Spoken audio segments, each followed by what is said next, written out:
Hello and welcome to the home of Celtic Crusaders. This is Brewery Field, where they're preparing for their first season in Super League. Paul, you're right. It's exciting times for the whole club. You know, it's exciting times for rugby league in Wales to finally be playing Super League and having the Crusaders play at the elite level in the UK. You're right. This is a very, very exciting time. Tell me about the squad that you've got. You've got people who've been here from the start, and obviously you've been able to recruit people who you hope will make you competitive at Super League level. Certainly, we've retained a core of players who've done a really good job for us over our 3-year tenure, and players like Van Dijk, Duggan, Quinn, Mapp, they deserve an opportunity to play at the Super League level. We've got some young players like Geraint, Davies, who's been here since day one, who deserve a shot at Super League. To help them, we've had to reinforce our squad. We identified at the end of 2008 some key areas where we weren't strong enough, and by recruiting the likes of Mark Bryan, Adam Peake, then we've hoped we've rectified that, and we'll put ourselves out in a very competitive frame. Tell me about some of the players you've brought in, and obviously you're still waiting for some players to get here because you've had visa troubles, haven't you? Well, I haven't had visa troubles, thankfully, but yeah, no, you're right. No, the club has. It's not a matter of if with those players; it's a matter of when. And you know, as a coach, I've been rather patient to this point in time, but I'm starting to get a bit edgy. You know, I'd really like to have those players here right now, but there's something we have no control over, and something we've got to work around. And we've spent the last month training without those players and putting together a side that I'm very happy with right at this present time. On the players we brought in.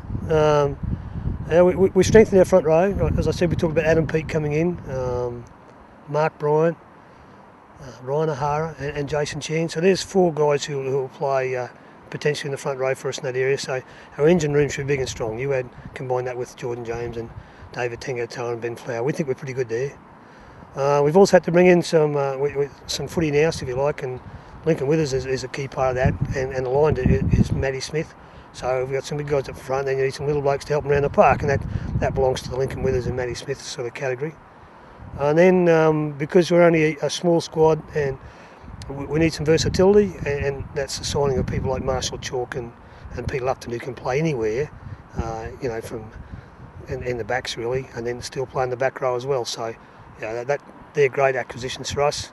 And then the other young player we signed is Steve Tyra, and we understand we need a bit of strength in the outside backs as well, so Steve will help us there. He'll give us a bit of depth, and I'm very happy to say Aled James is coming along as well in that area there. So Steve and Aled, you know, we've been this month without Mark Delacourt and Josh Hannay, who might have been our first choice centres, but those 2 boys have had a wonderful month's preparation here, so that stood them in really good stead. Croeso I pen y bont a Caer Bragdy cartref y Celtic Crusaders wrth gwrs.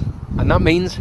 Welcome to Bridgend and the Brewery Field, the home of the Celtic Crusaders. And you've been here from the start? I have been here from the start. I've been here, this is my 4th season now. Oh sorry, do you want me to answer in Welsh? No, do it in English, that's fine. In English. Yeah, from the start, and you're in Super League, amazing. Yeah, well, to think, you know, when I first came here that we would be playing Super League. John Dixon did have a plan back then to be in Super League, but when you're in National League 2 it's kind of hard to picture it when you're back there, but I suppose it's a dream come true. When you're a rugby player you want to pit yourself against the best, and what better is there than Super League? And your first fixture at Champions Leeds Rhinos? Yeah, well, they've proven to be the best side in the league the last 2 years. They're an amazing side. They've got heaps of stars, of course, all internationals.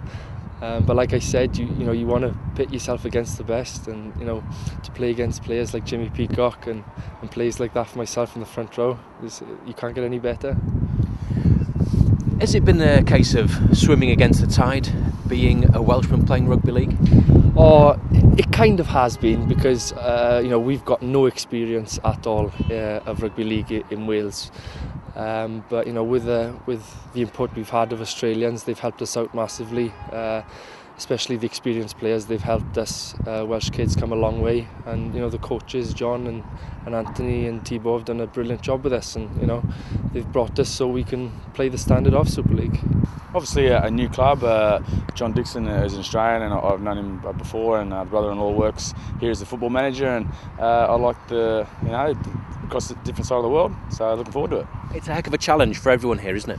Yeah, I think it's a good challenge, but a challenge everyone's looking forward to. As I said, it's a new country rugby league, and obviously in the Super League, and Union's big over here, so hopefully we can turn a few heads and jump them our way. You're used to winning. I suppose nothing but second best, nothing less than winning will do for you, really. Yeah, we don't come here to lose, play football to lose. So, we're looking to get on the board early, and we know we've got the players to do it down here and the staff. So, looking forward to the challenge. How important is it that you get a good start, if not in terms of results, at least in performance?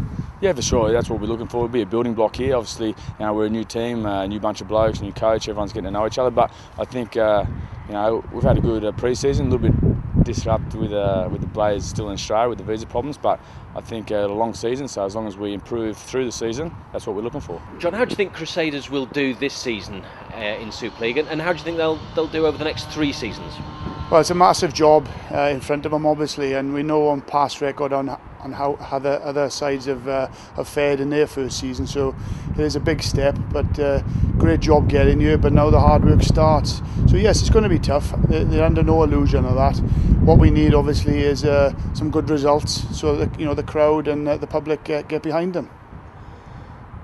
You talk about the crowd. How difficult will it be to persuade rugby union fans to come and watch rugby league, or perhaps soccer fans?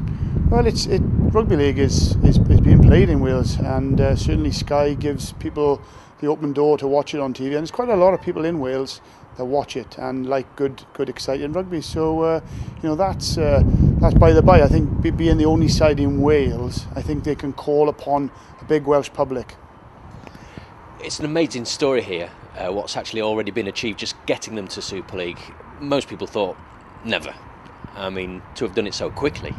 Well, it was a dream about 4 years ago. We all sat down around a table and dreamt of it and came up with the idea, and here we are. And it has come around really quickly, and certainly, like I say, we can only say what a fantastic job everybody's done to get us here. But it's no point getting here and not being a success. It's all about taking the step forward from here now and being a success.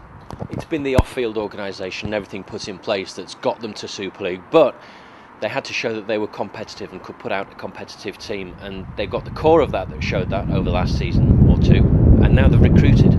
Yeah, they've recruited. I mean, there's quite a lot of Australians in the side, but we've got a lot of homegrown talent coming through. There's homegrown talent in the side, and there's some British players as well. So really, it's exciting, and certainly with the schools rugby and what's happening in the development age groups, it's looking good for the future, and that's what it's all about. There's no point breeding a breeding ground for Australians to come over and play, or players that have come to the end of their career.